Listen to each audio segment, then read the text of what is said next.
ইন্নাস সালাতা তানহা আনিল ফাহশাই ওয়াল মুনকার। নামাজ মানুষকে পাপের কাজ অশ্লীলতা থেকে ফিরাতে পারে। আল্লাহ ইন্না বসায়ছেন, নিশ্চয়ই, বেশক, অবশ্যই নামাজ পাপ থেকে ফিরাবে। কিন্তু কেমনে ফিরাবে নামাজ তো বুঝি না, নামাজ তো বুঝি না। খালি সেজদা দেয় জনমের মতো। আর সেজদা কি? নামাজে যদি দেখে ইমাম দেরি করতেছে, আত্তাহিয়াত পড়তে দেরি হয়ে যাচ্ছে, পিছন থেকে সিগন্যাল মারে, ঠিক কিনা? বেয়াদব, বেয়াদব। তোমার নামাজ, তোমার আত্তাহিয়াত আগে শেষ হয়েছে, তাতে কি হয়েছে? চুপ করে বসে থাকো। ইমামকে কাশি দিয়া সতর্ক করার অধিকার তোমার নাই। যদি ইমামকে সতর্ক করার জন্য কাশি দিয়ে থাকো, তোমার নামাজ ফাসেদ হয়ে যাবে। এটা ফাজলামি করার জায়গা না, এটা নামাজ। এর নাম কি? ধীরে সুস্থে নামাজ পড়তে হবে। অনেকে মসজিদটারে মনে করে জেলখানা। ঢুকতে যত দেরি, বেরোতে পারলে যেন বাসে যান ছটফট করে। সিনেমার মধ্যে গিয়ে ঘন্টার পর ঘন্টা বসে থাকে, খারাপ লাগে না? মসজিদে কেরাত যদি একটু লম্বা পড়ে, পিছনে বসে খালি কি যে করে, মনে মনে বলতে থাকে যে ইমাম এমন কাঁচা ছাড়া ছাড়ি না। আর গান যখন শোনে, শুনতেই থাকে, কত মজা, ঘুম আসে না। নাউযুবিল্লাহ। সুতরাং নামাজে কি পড়েন সেটা আপনাকে বুঝতে হবে।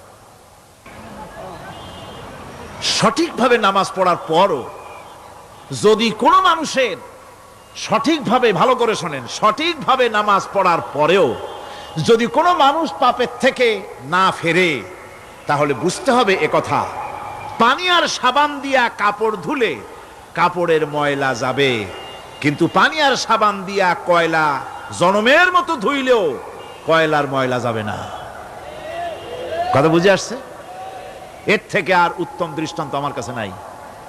নামাজ পড়ার পরেও যদি চরিত্র ভালো না হয়, বুঝতে হবে নামাজ হচ্ছে না, কাঙ্ক্ষিত মানের নামাজ আদায় হচ্ছে না।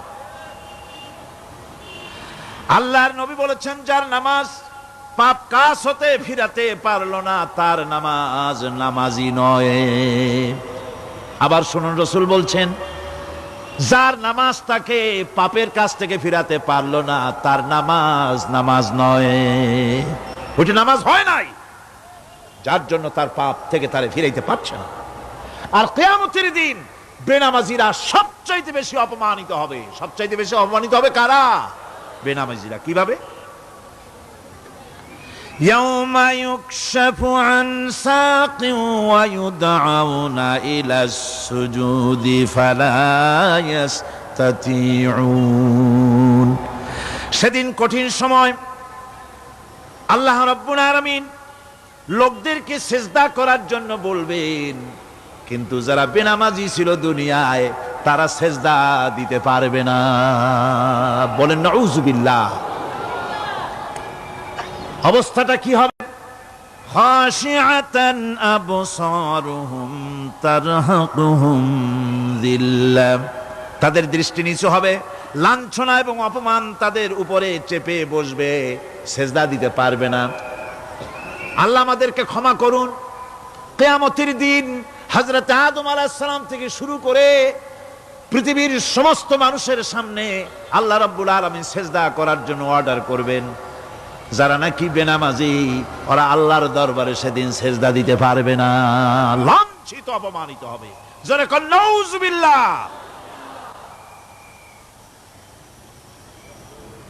নামাজ, মুমিনের নামাজ একরকম, মুনাফিকের নামাজ হলো আর এক রকম। মুনাফিকরাও নামাজ পড়ে, পড়ে কিনা কন? মুনাফিকেরাও নামাজ পড়ে।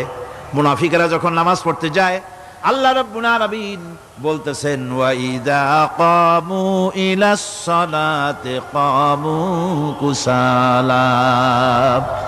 মুনাফিকেরা যখন নামাজ পড়তে দাঁড়ায়, নামাজে আসে ঠিক তারা, কিন্তু নামাজের জন্য দাঁড়ায় খুব শৈথিল্য ভারে, শৈথিল্য ভাবে দাঁড়ায়, কাহিলি, সুস্তি, এ জায়গা চুলকায়, পায়জামা ধরে টান দেয়, টুপিটা ঘুরে আয়, এদিক ওদিক তাকায়।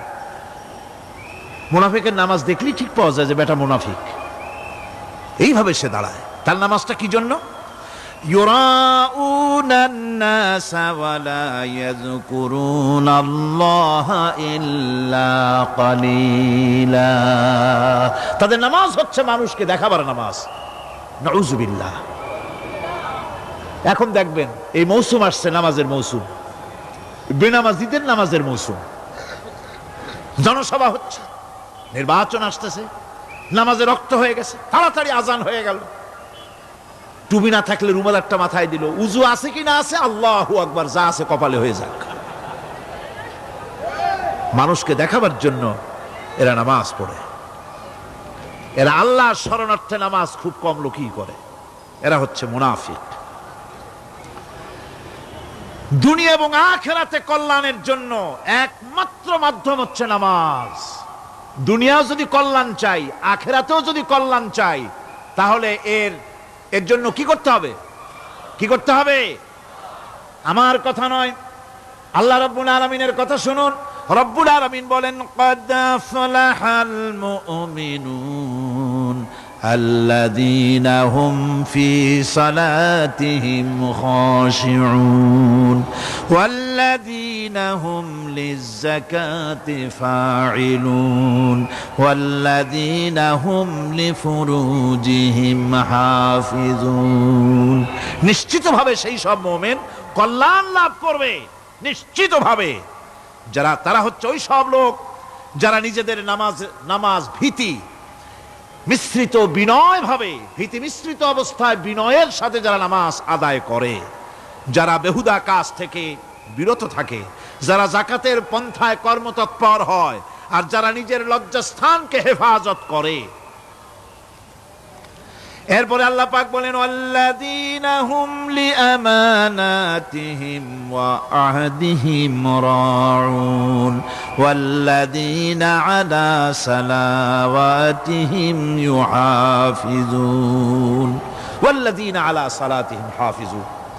আর যারা তাদের আমানতকে পূর্ণ করে, আমানত এবং তাদের ওয়াদা চুক্তি পূর্ণ করে, এবং যারা নিজেদের নামাজ সমূহকে পূর্ণভাবে হক আদায় করে নামাজ পড়ে, নামাজের যারা হেফাজত করে, এরা কারা? এরা হচ্ছে উলাইকা হুমুল ওয়ারিসুন আল্লাযীনা ইয়ারিসুনাল ফিরদাউসা হুম ফিহা খালিদুন। এরা হচ্ছে সেই সব লোক, এরা উত্তরাধিকার হচ্ছে জান্নাতের উত্তরাধিকার, জান্নাতুল ফিরদাউসে আল্লাহ রাব্বুল আলামিন এই গুণ বিশিষ্ট লোকদের জন্য জায়গা করে দিবেন। জোরে কোন সুবহানাল্লাহ। নামাজকে পড়তে বলা হয়নি, কোরআন শরীফে বলা হয়েছে নামাজ কায়েম করো। কি বলা হয়েছে কোন তো দেখি? নামাজ কায়েম করো, নামাজ পড়ো। এই কথা কিন্তু কোরআন শরীফে কোন জায়গায় আছে নাকি? এখন কায়েম করা কারে বলে? একটা গুরুত্বপূর্ণ আরেকটি বিষয়। নামাজ কায়েম করতে বলা হয়েছে। কায়েম কি? কায়েমটা হচ্ছে দৃষ্টান্ত স্বরূপ বলা যায় যে জিনিসটা সমাজে প্রতিষ্ঠিত আছে ওইটারে বলে কায়েম হওয়া, আর যেটা প্রতিষ্ঠিত নাই ওটা কায়েম নাই।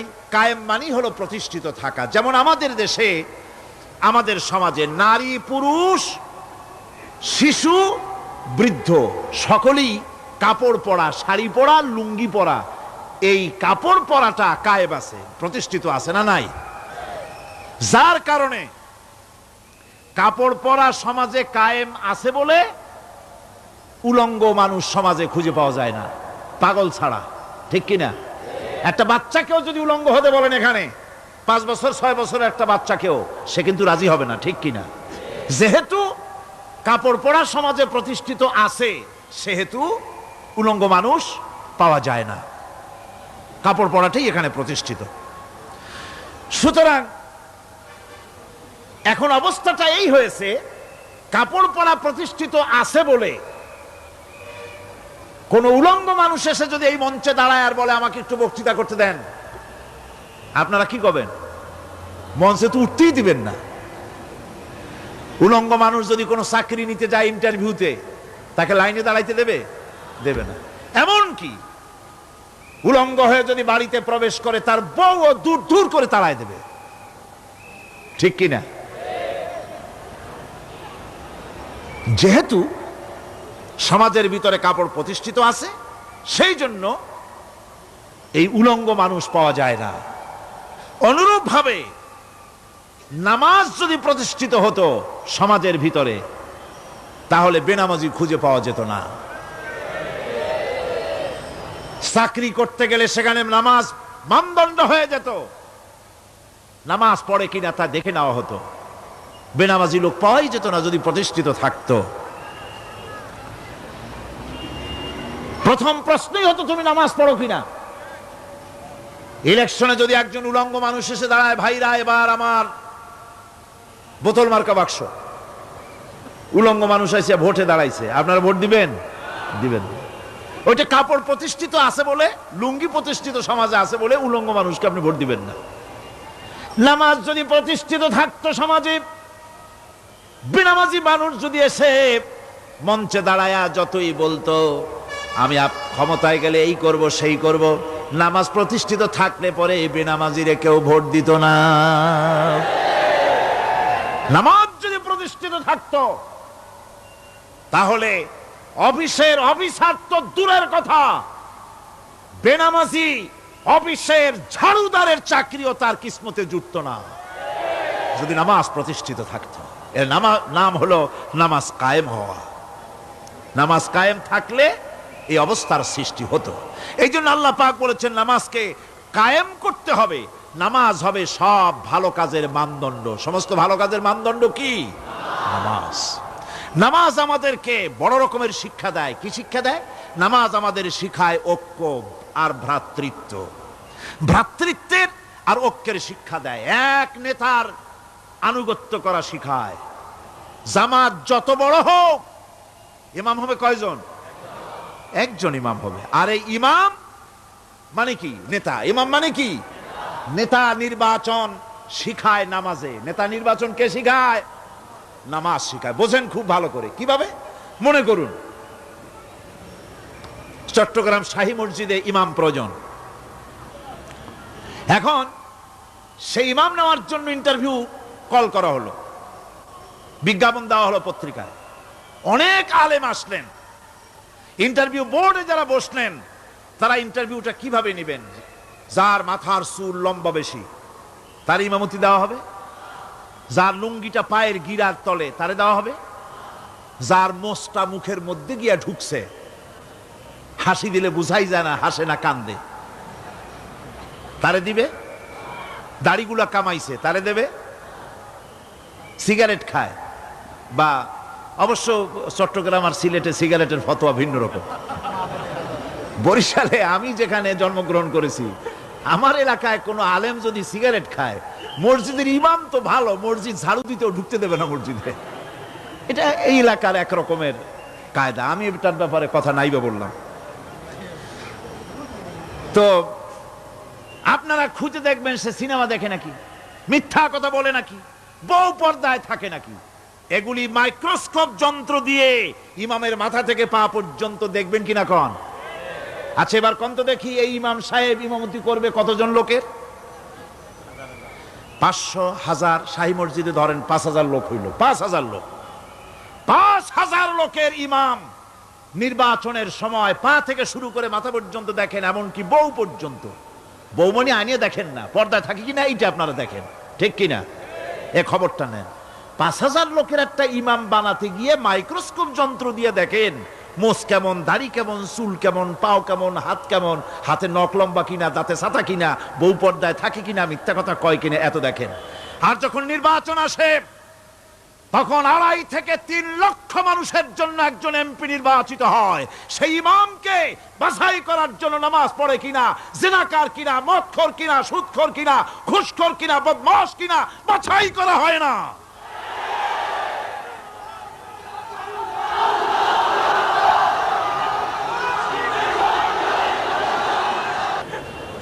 নামাজ আমাদেরকে এটা শিখায়। ইমাম কেমনে বানাইতে হবে, কন সুবহানাল্লাহ। নামাজ ঐক্য শিখায়, নামাজ ভ্রাতৃত্ব শিখায়, নামাজ পারস্পরিক মহব্বত শিখায়, নামাজ নেতা কেমন হওয়া উচিত, নেতা নির্বাচন শিখায়। আবার নেতা ভুল করলে তার ভুল বলা যাবে না, এরকম হতে পারবে না।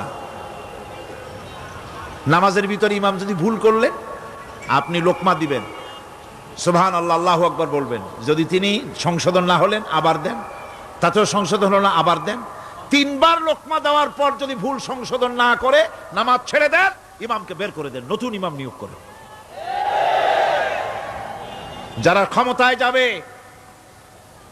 আপনি রাষ্ট্রের ইমাম যারে বানাবেন, সেই রাষ্ট্রীয় ইমাম যদি জনগণের ইচ্ছার বিরুদ্ধে যদি চলে, 1 বার লোকমান দেন, 2 বার লোকমান দেন, 3 বার দেন, তারপরেও যদি না নামে, ঘাট ধরে নামে না।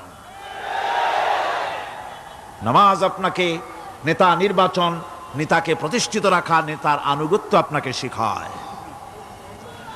নামাজ লাইন সোজা করে দাঁড়াতে হবে। লাইন যদি বাঁকা করেন, আপনার কলজেটা ওরকম বাঁকা হয়ে যাবে। কোন নাউজুবিল্লাহ। নামাজের কাতারে যার কারণে নামাজের কাতার বাঁকা হবে, পুরা কাতারের জন্য আল্লাহর কাছে ওই লোকটা দায়ী হয়ে যাবে। নামাজ শৃঙ্খলা শিখায়। সুবহানাল্লাহ কইতে ইচ্ছা করে না? নামাজ শৃঙ্খলা শিখায়, শৃঙ্খলা বোধ শিখায়, সোজা হয়ে দাঁড়ায়। তারপরে ঐক্য এবং মহব্বত শিখায়। নামাজের ভিতরে যখন দাঁড়ায় গেলেন,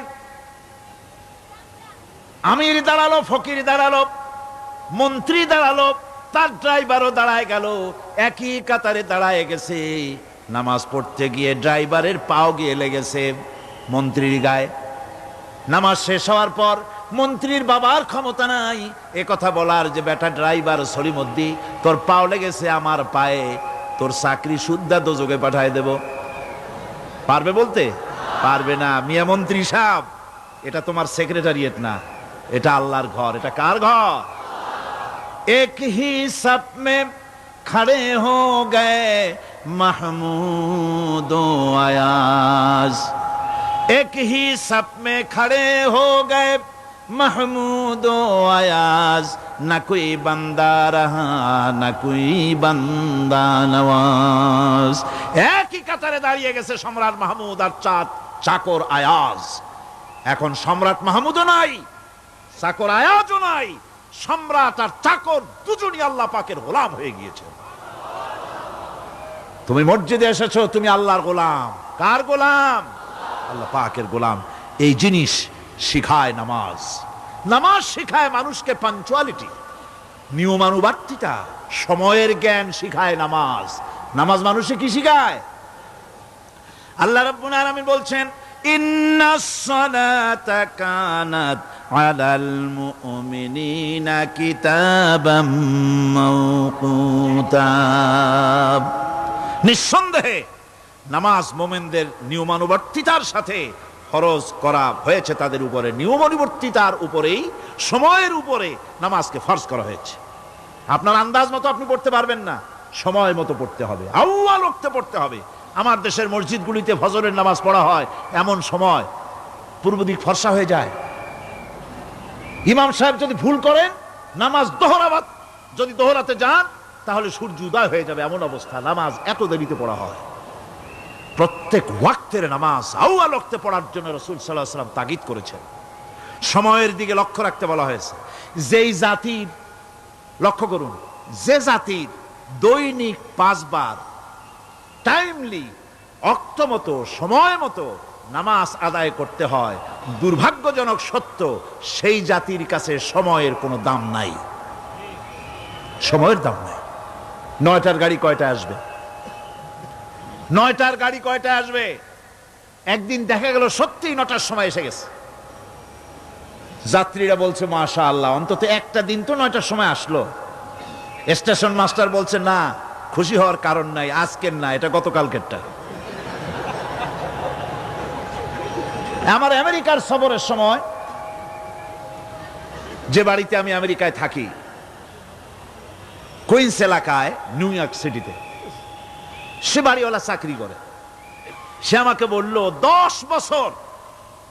10টি বছর আমি একটা ট্রেনে যাতায়াত করি। সে বলছে রাত 3:45টায় ট্রেনটা আসে, ওই ট্রেনে চড়ে সে তার কর্মস্থলে যায়। বলল 10টা বছর আমি এখানে আছি, 10 বছরের ভিতরে এই ট্রেনটা 1 মিনিটের জন্য এদিক ওদিক করলো না, ঠিক 3:45টায় এসে হাজির হয়ে গেছে। ঝড় হোক, বৃষ্টি হোক, স্নো পড়ুক, বরফ পড়ুক, টাইমলি চলতেছে। দুনিয়ায় ভিন্ন জাতিরা যে উন্নতি করে, তার পেছনে সময়ের জ্ঞান তাদের অনেক বেশি আমাদের থেকে। কথা ঠিক কিনা? আমাদের সময় জ্ঞান নাই। সময়ের কোনো মূল্য আমরা দেই না। 2টার সময় মিটিং হবে, মন্ত্রী সাহেব আসেন 5টার সময়, ঠিক কিনা? বক্তৃতার জন্য সময় দেওয়া হয়েছে 20 মিনিট, নাহমাদু ওয়া নুসাল্লি আলা কইয়া সুর দিয়া 35 মিনিট গেছে নাহমাদু কইতে কইতে, সময় 20 মিনিট, তা তার মনেই নেই। এই যে সময়ের জ্ঞান নাই, এটা ব্যর্থতা। নামাজ মানুষকে সময়ের জ্ঞান শিখায়, কোন আলহামদুলিল্লাহ। এই সময়ের জ্ঞান আমাদেরকে শিখতে হবে। এবার আমি আপনাদের সামনে বলতে চাই, আল্লাহর নবী জনাবে মুহাম্মদ রাসূলুল্লাহ সাল্লাল্লাহু আলাইহি ওয়াসাল্লাম নামাজের ব্যাপারে কি বলছেন। এতক্ষণ তো আল্লাহর কথা শোনালাম, কার কথা শোনাইছে? আমার আল্লাহর নবী বলেন, নবীকে প্রশ্ন করা হলো, ইয়া রাসূলুল্লাহ আইয়ু শাইইন আহাব্বু ইনদাল্লাহি ফিল ইসলাম, ইসলামের মধ্যে আল্লাহর কাছে কোন জিনিসটা বেশি প্রিয়? আল্লাহর কাছে ইসলামের কোন জিনিসটা বেশি প্রিয়? হুজুর বললেন, as-salatu li waqtiha, মান তারাকা সালাতান ফালা দীন লাহু ওয়াস-সালাতু ইমাদুদ্দিন। আল্লাহর কাছে সবচাইতে বেশি প্রিয় হচ্ছে নামাজ। সবচাইতে প্রিয় কি? নামাজ। ওয়াক্ত মতো নামাজ আদায় করা আল্লাহ পাকের বেশি প্রিয়। আর এই নামাজ হচ্ছে দ্বীনের খুঁটি। এটা দ্বীনের কি? খুঁটি। এই যে খুঁটিগুলো আছে, খুঁটিগুলো ফালাই দিলে তারপর আপনার এই প্যান্ডেল থাকবে? থাকবে না। বিল্ডিং এর পিলার ভেঙে দেন, বিল্ডিং টিকবে? ঘরের খুঁটিগুলি উড়ায় ফেলেন, ঘর টিকবে? টিকবে না। দ্বীনের খুঁটি হচ্ছে নামাজ। লা দীনা লিমান লা সালাতা লাহু, যার কাছে দ্বীন নাই, যার কাছে নামাজ নাই, তার কাছে কি নাই? দ্বীন নাই, ঈমান নাই। আল্লাহর নবী বলেছেন, ওয়ান জাবির রাদিয়াল্লাহু তাআলা আনহু قال قال رسول الله صلى الله عليه وسلم بين العبد وبين الكفر ترك الصلاة। আল্লাহ পাকের নবী বলেন, আল্লাহর বান্দার মুমিন, আল্লাহর বান্দার কাফের, দুইজনের মধ্যে পার্থক্য হলো, যে ব্যক্তি নামাজ পড়ে সে আল্লাহর গোলাম, যে নামাজ পড়ে না সে কাফের হয়ে গেল। যে নামাজ পড়লো না সে কাফের হয়ে গেল। মান তারাকা সালাতান মুতাআম্মিদান ফাকাদ কাফারা, যে ব্যক্তি ইচ্ছে করে নামাজ ছেড়ে দিল সে কাফের হয়ে গেল। বলেন নাউযুবিল্লাহি মিন যালিক। এই জন্য নামাজ আদায় করা বাধ্যতামূলক প্রত্যেকটি মুসলমানের জন্য। রাসূল করিম সাল্লাল্লাহু আলাইহি সাল্লাম একটা দৃষ্টান্ত দিয়েছেন, কারো বাড়ির সামনে যদি একটা নাহার থাকে, একটা পুকুর থাকে, একটা খাল থাকে প্রবাহিত, এতে যদি ওই বাড়িওয়ালা দৈনিক 5 বার গোসল করে, তাহলে তার গায়ে কি কোনো ময়লা থাকে?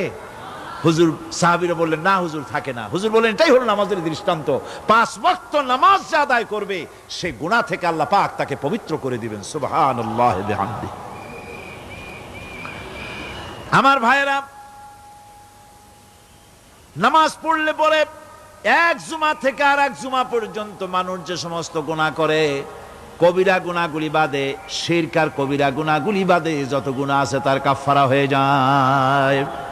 নামাজ যে সঠিকভাবে আদায় করবে, এই নামাজটা একটা কঠিন কাজ। নামাজটা কি কাজ?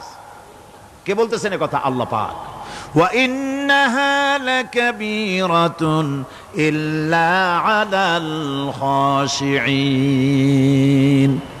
নামাজ একটা ভারী জিনিস, একটা কঠিন জিনিস। কাদের জন্য কঠিন নয়? যারা নাকি আল্লাহ পাককে ভয় করে।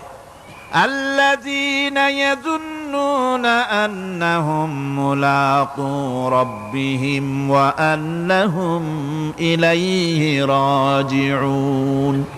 যারা নাকি একথা মনের ভিতরে ধারণা করে যে আল্লাহ রাব্বুল আলামিনের দরবারে আমার হাজির হওয়া লাগবে, মোলাকাত করা লাগবে, এই চিন্তা যারা করে তাদের জন্য নামাজ মোটেই কষ্টকর নয়, নামাজ মোটেই তাদের জন্য অসহনীয় নয়, বোঝা নয়, ভার নয়।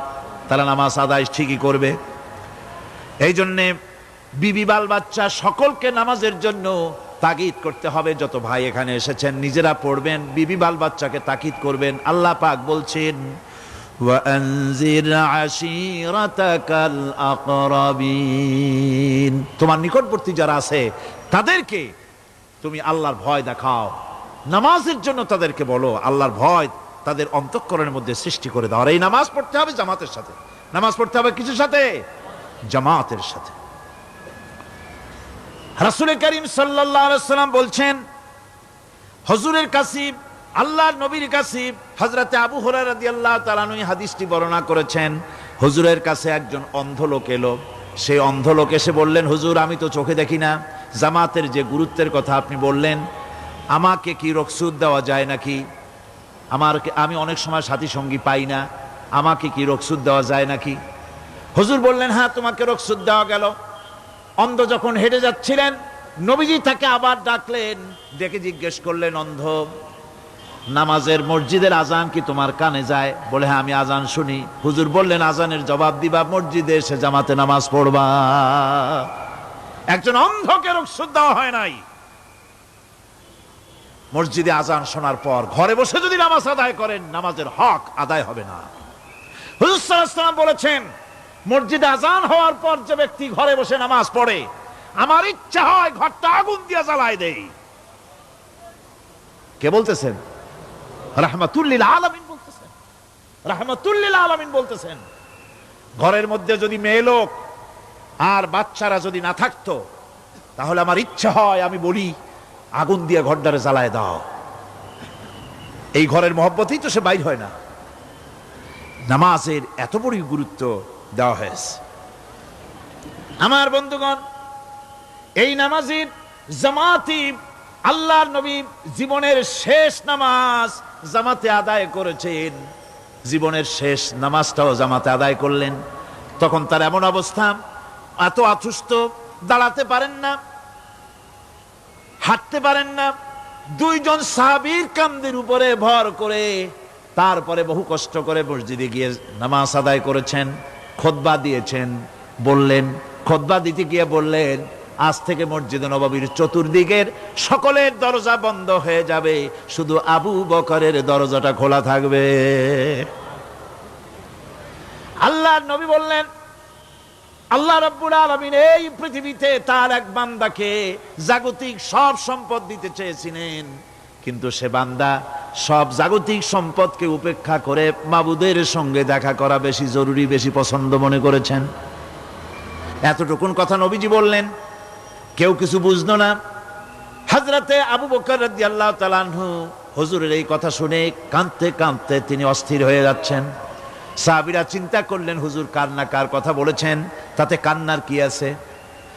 বয়োবৃদ্ধ, জ্ঞান বৃদ্ধ হযরতে আবু বকর রাদিয়াল্লাহু তাআলা আনহু বুঝতে পেরেছেন, এই পৃথিবীর সব সম্পদ তো আল্লাহ হুজুরকেই দিতে চেয়েছিলেন। তিনি সমস্ত সম্পদকে উপেক্ষা করে তার মাবুদের সঙ্গে দেখা করার জন্য প্রস্তুতি নিয়েছেন। তার মানে হলো আল্লাহর নবীর বিদায় হয়ে যাবেন, আমরা নবী থেকে এতিম হয়ে যাব। নবীজি ঘরের মধ্যে প্রবেশ করলেন, প্রচন্ড জ্বর এলো। এই প্রচন্ড জ্বর নিয়ে তিনি শুয়ে আছেন, কখনো বেহুশ কখনো হুশ। এর মধ্যে সারা আজান হয়ে গেল। সাহাবীরা বহুক্ষণ অপেক্ষা করে হযরত আবু বকরের ইমামতিতে নামাজ শুরু করলেন। হুজুরের হুশ এলো, প্রশ্ন করলেন, আয়েশা রে এখন কোন সময়?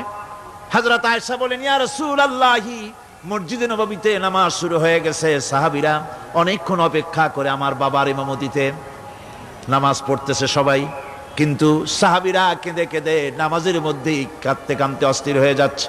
তাদের মনের ধারণা হয়েছে নবীজির পেছনে নামাজ পড়ার কিসমত থেকে তারা মাহরুম হয়ে গেল। নবীজি বলেন, আয়েশা দরজা খুলে দাও আর আমার মাথাটা একটু উঁচু করে ধরো, আমি একটু নামাজের দৃশ্যটা দেখি। দরজা খুলে দেওয়া হলো, নবীজির মাথা উঁচু করে ধরা হলো। নামাজের জামাতের দৃশ্য দেখে নবীজি আবার শুয়ে পড়লেন। হযরত আয়েশা লক্ষ্য করে দেখেন নবীজির দুই চোখের কোনা দিয়া পানি পড়তেছে। মা আয়েশা জিজ্ঞেস করেন, ইয়া রাসূলুল্লাহ, হে নামাজের দৃশ্য দেখে চোখে কেন পানি এলো? হুজুর বলেন, আয়েশা রে, এটা কোনো দুঃখের পানি নয়, এটা তৃপ্তির পানি।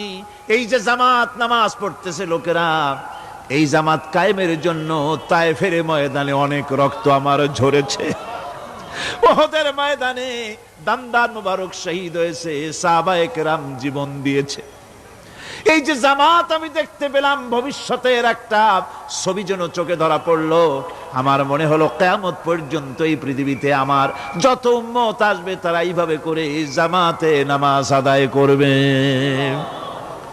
নবীজির মাথার কাছে মালাকুল মউত যখন এসে গেছেন, আমার ভাইরা, এই পৃথিবীতে যত নবীরা এসেছিলেন, মৃত্যুর সময় সমস্ত নবীরা শেষ কথা যেটা বলেছেন, হাদিস, সমস্ত নবীরা উম্মতের জন্য মৃত্যুর মুহূর্তে শেষ কথা যেটা বলেছেন সেটা হলো আসসালাত, আসসালাত, নামাজ, নামাজ। আমার নবী যখন বিদায় হয়ে যান, বিদায় মুহূর্তে মেয়ের কথা বললেন না, কলিজার টুকরা নাতির কথা বললেন না, জামাইয়ের কথা বললেন না, স্ত্রীর কথা বললেন না, মৃত্যুর সময় শেষ কথা বললেন আসসালাত, আসসালাত ওয়া মা মালাকাত আইমানুকুম, নামাজ, নামাজ, আমার উম্মতেরা নামাজ, আমার উম্মতেরা নামাজ ছেড়ে দিও না, নামাজ। যেই নবী উম্মতের জন্য এত কাঁদলেন, নামাজের জন্য এত কথা বলে গেলেন, আল্লাহ রাব্বুল আলামিন নামাজের জন্য এত নির্দেশ করলেন, নবী ইন্তেকালের সময় নামাজের কথা বলে দিলেন, সেই মুসলমান আজ নামাজ আদায় করে না, নামাজ পড়ে তো নামাজ শুদ্ধ হয় না। হযরতে হুযায়ফা রাদিয়াল্লাহু তাআলা আনহু তিনি একবার ইয়েমেন সফর করেছিলেন, এক মসজিদে নামাজ পড়লেন, একজনকে তিনি নামাজ পড়তে দেখলেন, নামাজ পড়তে দেখে তিনি অপেক্ষা করলেন, লোকটার নামাজ হয়ে যাওয়ার পর তিনি প্রশ্ন করলেন, আল্লাহর বান্দা, তুমি কতদিন এরকমের নামাজ পড়তেছো? তিনি বললেন, প্রায় 40 বছর তো হবে আমি এরকম নামাজ পড়তেছি। হযরতে হুযায়ফা বলেন, তুমি কি আমারে চেনো? কয়, না, চিনি না। হযরত হুযায়ফা বললেন, আল্লাহর বান্দা শোনো, আমি হচ্ছি আল্লাহর নবী মুহাম্মদুর রাসূলুল্লাহ সাল্লাল্লাহু আলাইহি সাল্লামের সাহাবী হুযায়ফা। ও আল্লাহর বান্দা, তুমি যেভাবে নামাজ পড়েছো এই রকম যদি 40 বছর নামাজ পড়ে থাকো, আল্লাহর কসম করে বলি, নবীজি যে নামাজ শিখাইছেন তোমার সে নামাজ হয় নাই, রাসূলুল্লাহ নামাজ হয় নাই। নামাজ পড়লেই হবে না, রাসূলুল্লাহ বলেছেন, সাল্লু কামা রাআইতুমুনি উসাল্লি, নামাজ পড়ো সেইভাবে যেভাবে আমারে পড়তে দেখো। বিশ্বাস করুন ভাইরা, নামাজ যদি না হয়, হরতাল করিয়া, মিছিল করিয়া, বিক্ষোভ করিয়া, যে কোনো আন্দোলন করে ইসলামকে বিজয়ী করা যাবে না যতক্ষণ পর্যন্ত নামাজ সহি না হবে। নামাজ হচ্ছে ফাউন্ডেশন, নামাজ নাই কিচ্ছু নাই।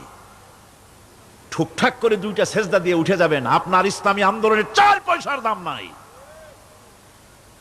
নামাজ আগে, জিহাদের ময়দানেও নামাজ, যেখানে আছেন ওখানেই নামাজ পড়তে হবে, আর তা পড়তে হবে আদবের সাথে, মুহাব্বতের সাথে। আপনারা বিরক্ত হচ্ছেন না তো?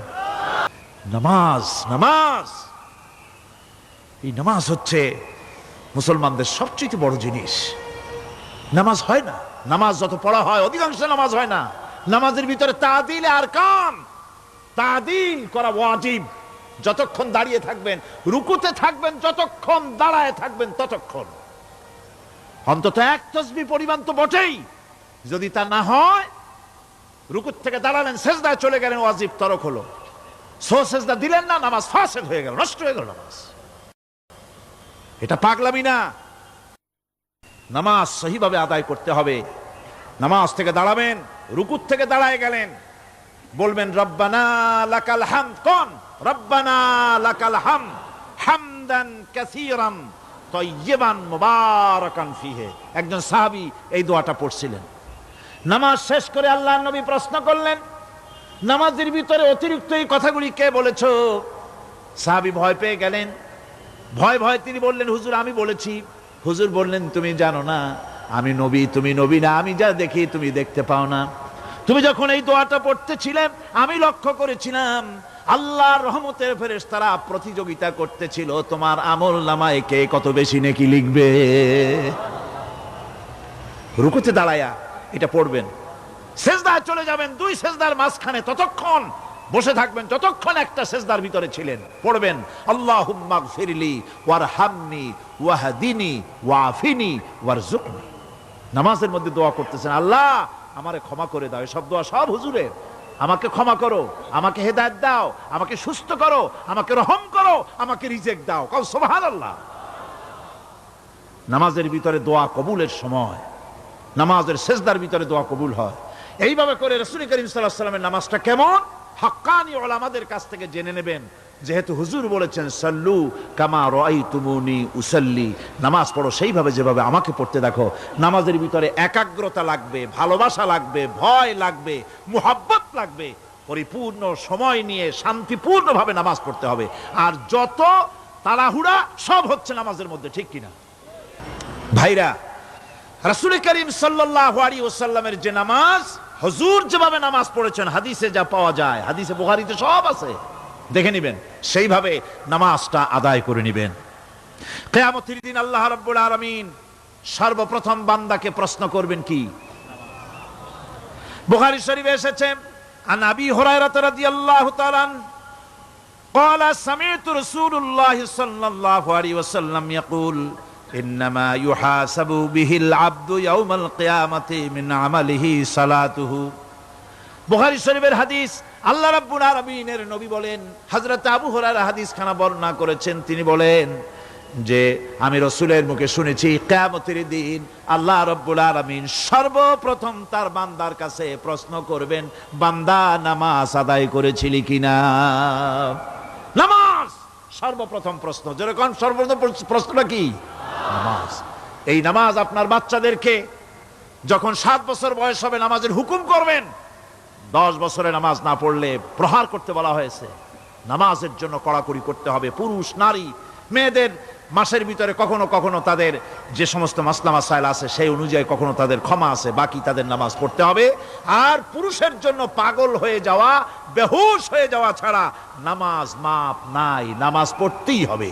এই যে নামাজ, যে নামাজ না হলে ঈমান থাকবে না, ঈমান নষ্ট হবে, কিয়ামতে জাহান্নামে যাওয়া লাগবে, এসব কথা শোনার পর আজকের তাফসীরুল কোরআন মাহফিলে আমরা কি ওয়াদা করতে পারি যে আমরা মালাকুল মউত যতক্ষণ পর্যন্ত আমাদের মাথার কাছে না আসবে নামাজ ছেড়ে দেব না? এই ওয়াদা কি করতে পারি? 2 হাত উঁচু করুন, বলেন ইয়া আল্লাহ, আমি তোমার নামে শপথ করছি, যতদিন মালাকুল মউত আমার মাথার কাছে না আসতেছে ততদিন পর্যন্ত ফরজ নামাজ, ফরজ রোজা ছেড়ে দেব না। ইয়া আল্লাহ, মৃত্যু পর্যন্ত আমার এই ওয়াদা পালনের তৌফিক আমাকে দান করো, আমিন। আল্লাহ পাক আমাদের এই ওয়াদা মঞ্জুর করুন, জোরে কোন আমিন। আলোচনার শেষ পর্যায়ে এখন আমরা মুনাজাতের দিকে যাব। দাঁড়ানো ভাইয়েরা সবাই বসেন, মুনাজাতের শরীক হন। আল্লাহ রাব্বুল আলামিন নামাজের জন্য আমাদেরকে দোয়া শিখাই দিয়েছেন, কোন সুবহানাল্লাহ। কে শিখাইছেন দোয়া? আল্লাহ পাক দোয়া শিখালেন, রব্বি জাআলনি মুকিমাস সালাতি ওয়া মিন যুররিয়াতি রব্বানা ওয়া তাকাব্বাল দুআ। হে আল্লাহ, আমারে, আমার বিবি বাল বাচ্চারে নামাজের উপরে প্রতিষ্ঠিত করো। আল্লাহ, তুমি দয়া করে দোয়া কবুল করো, জোরে কোন আমিন।